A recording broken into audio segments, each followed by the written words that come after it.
On parlait de ces sanctions, on va appeler ça comme ça, appelons un chat, sanctions américaines contre les Ukrainiens et cette décision de Donald Trump de suspendre l'aide américaine. Il y avait un gros point d'interrogation hier, parce qu'on parlait de matériel, bien évidemment. On parlait également de cette possibilité qu'ont les Américains de couper les clés pour l'utilisation des F-16, des missiles. Point d'interrogation, ça concernait 80% du renseignement ukrainien, utile, plus qu'utile même, clé de beaucoup de succès. Est-ce que les Américains couperaient ou pas? La réponse semble être tombée. Un renseignement en plus que peu d'autres pays peuvent vraiment fournir dans les mêmes proportions, en tout cas pas d'Européens. La même efficacité, il n'y a pas l'équivalent. Et effectivement, ça a été annoncé par le directeur de la CIA, notamment John Ratcliffe, qui a dit que pour le moment, les renseignements vers les Ukrainiens étaient totalement coupés de la part des États-Unis. Et ça va même plus loin, puisque les États-Unis ont averti leurs services amis. Vous savez qu'il y a une coalition de services de renseignement dans le monde anglo-saxon qui s'appelle les Five Eyes, les 5 yeux, qui regardent le monde depuis la fin de la Seconde Guerre mondiale.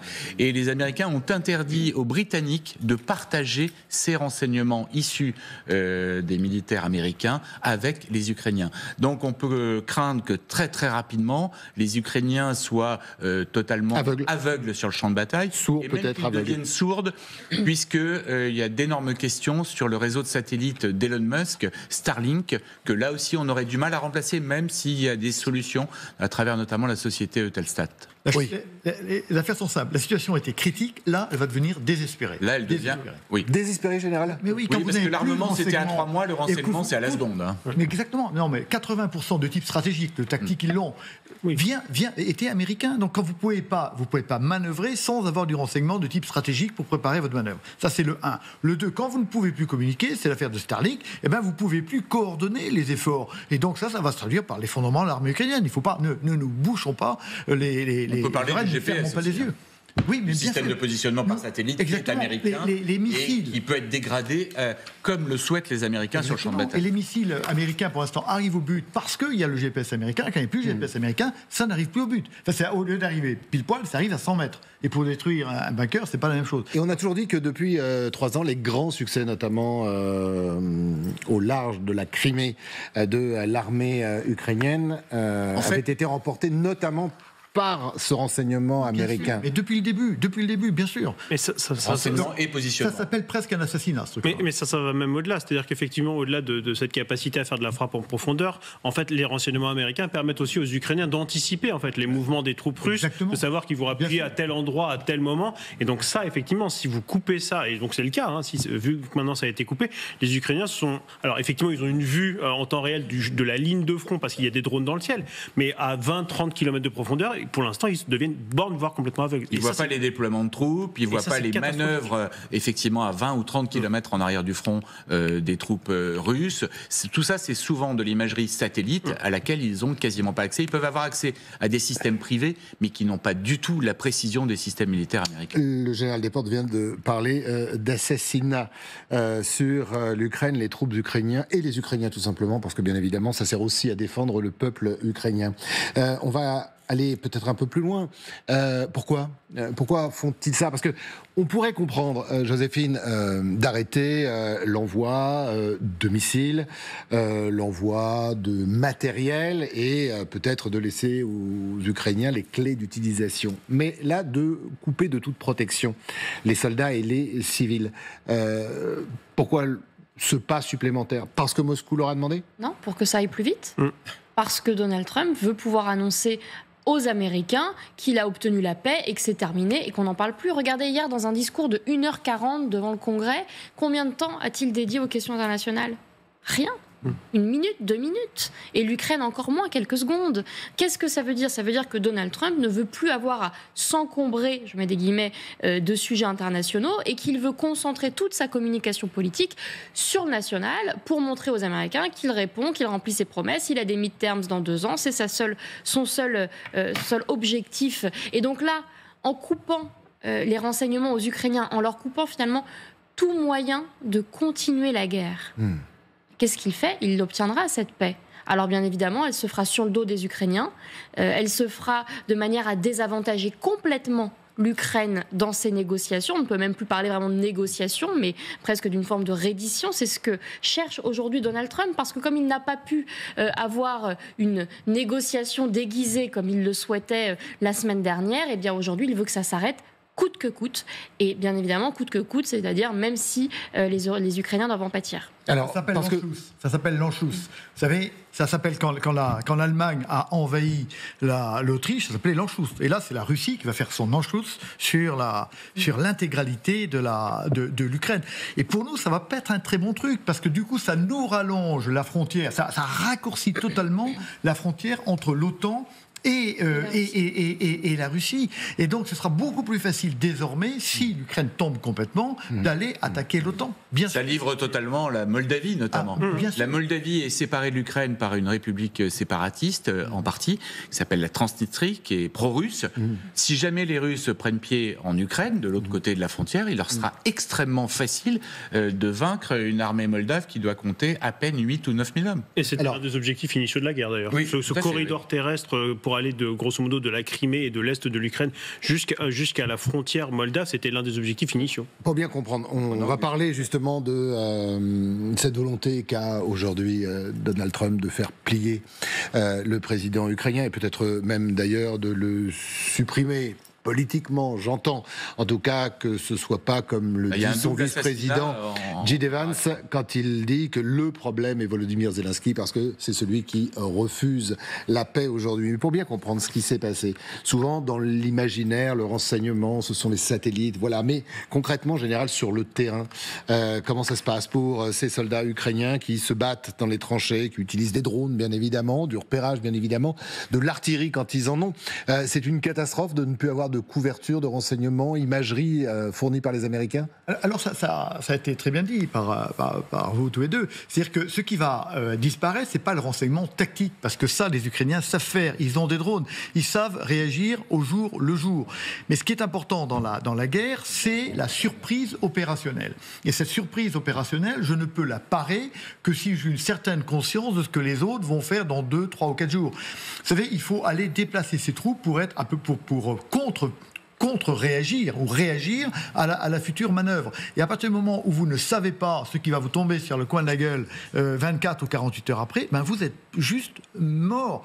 Ça permet aux Russes d'aller concentrer leurs troupes sans que les Ukrainiens le sachent et lancer des attaques de masse qui seront d'autant plus imparables que les Ukrainiens vont manquer rapidement de but, tout simplement. Et les Russes vont le savoir, outre les déclarations. Avant la guerre, quand les Américains ont tiré la sonnette d'alarme, Joe Biden lui-même, que personne en Europe d'ailleurs ne voulait vraiment le croire, qui avait vu des concentrations de troupes russes sur toutes les frontières autour de l'Ukraine et jusqu'en Biélorussie, ça c'est le renseignement par satellite que seuls aujourd'hui les Américains sont capables d'avoir avec cette précision-là. Et c'est ça qui a permis au président américain, contre à peu près toutes les observations des Européens, de dire que Poutine allait réellement faire la guerre. C'est ça qui va manquer comme renseignement. Ulrich Bouna, les Russes, bien évidemment, sont au courant, outre les déclarations. De toute façon, c'est public, il n'y a pas d'ambiguïté. Oui, mais sur l'étendue, sur l'ampleur. Mais oui, non, ils en sont parfaitement conscients et ils vont essayer d'en profiter. De toute façon, tout ce qui est pris par les soldats russes ne sera plus à prendre et sera probablement octroyé à la Russie. Donc effectivement, il est probable que si ça se confirme et si ça dure, en fait, les actions russes vont se multiplier sur le terrain. Alors, on va parler justement, peut-être que Volodymyr Zelensky, vous allez l'écouter hier, connaissait cette décision de l'administration Trump. D'où sa tristesse, on va l'écouter.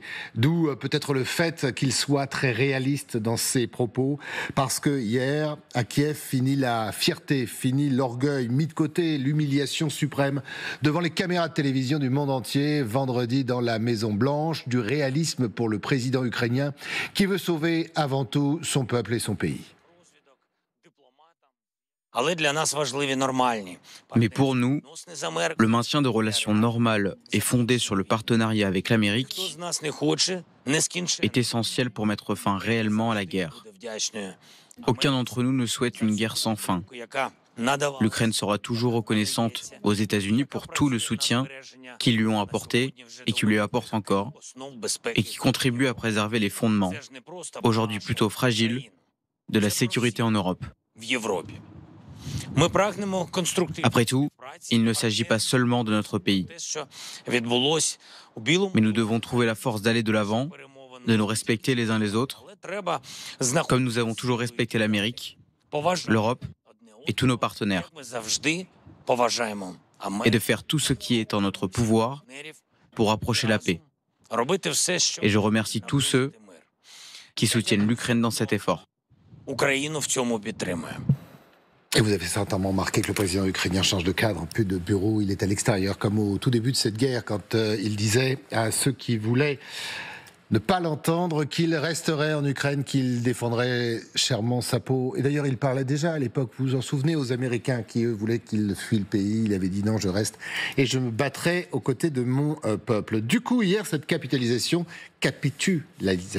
a fait plaisir à un personnage aujourd'hui devenu incontournable, vous l'avez reconnu. Donald Trump, il est devant le Congrès, c'est un discours très très important. Et voilà cette lettre, qu'il sort de sa manche. Nous accordons une grande importance à tout ce que l'Amérique a fait pour aider l'Ukraine à maintenir sa souveraineté et son indépendance. En ce qui concerne l'accord sur les minerais et la sécurité, l'Ukraine est prête à le signer au moment qui vous conviendra.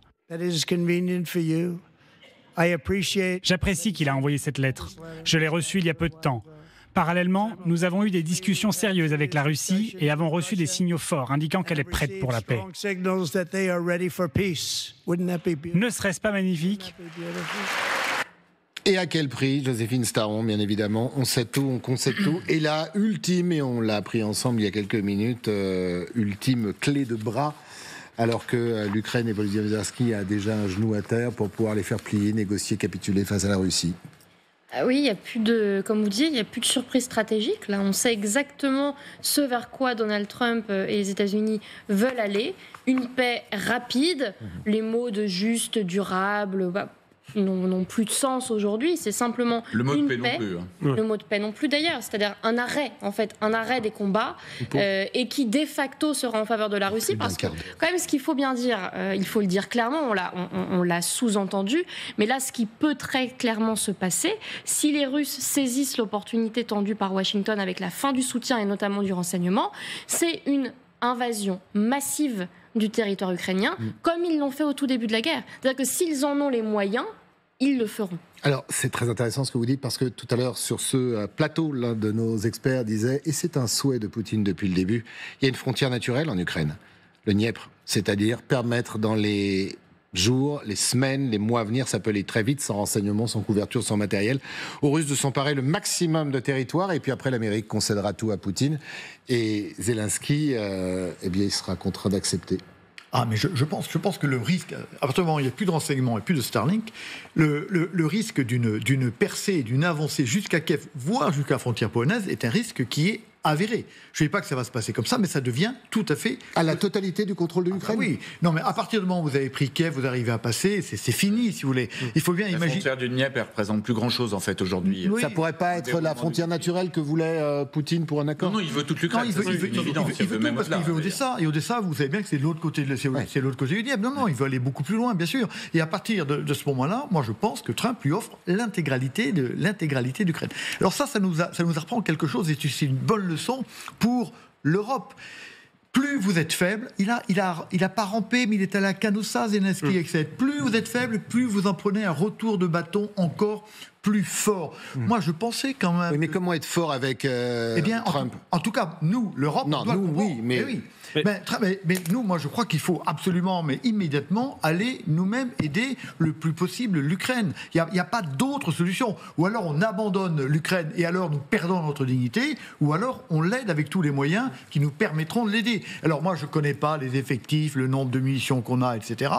Mais en tout cas, la situation est suffisamment sérieuse pour que nous acceptions de nous mettre en danger, pour que cette percée des Russes n'arrive pas. Donc tout à l'heure, vous nous disiez que c'est comme un meurtre de l'Ukraine de la part des États-Unis, c'est-à-dire donner Kiev aujourd'hui directement à Moscou. Mais pour le coup, en fait, la seule façon de contrer ça, c'est justement effectivement que les Européens véritablement prennent leur destin en main et finalement, alors pas remplace à 100% les Américains parce qu'on n'en a pas la capacité, mais en revanche, effectivement, qu'on arrive avec des propositions extrêmement solides pour dire à Donald Trump, tu veux faire un deal avec Vladimir Poutine sur le dos des Européens et de l'Ukraine. En fait, nous, on arrive avec un plan. Voilà ce qu'on propose, un cessez-le-feu partiel, etc. Et une intervention sur le terrain, parce qu'on n'y coupera pas, pour justement empêcher effectivement cette percée. Donc pas en étant sur la ligne de front, mais derrière. Et donc ça, en fait, c'est pour ça, à mon sens, dans les 10 prochains jours, il va falloir effectivement arriver avec un plan extrêmement sérieux vis-à-vis de Donald Trump pour essayer de le raccrocher un petit peu à une réalité qui concerne les Européens et les Ukrainiens. Et les Fico et les Orban, fade, dégagés.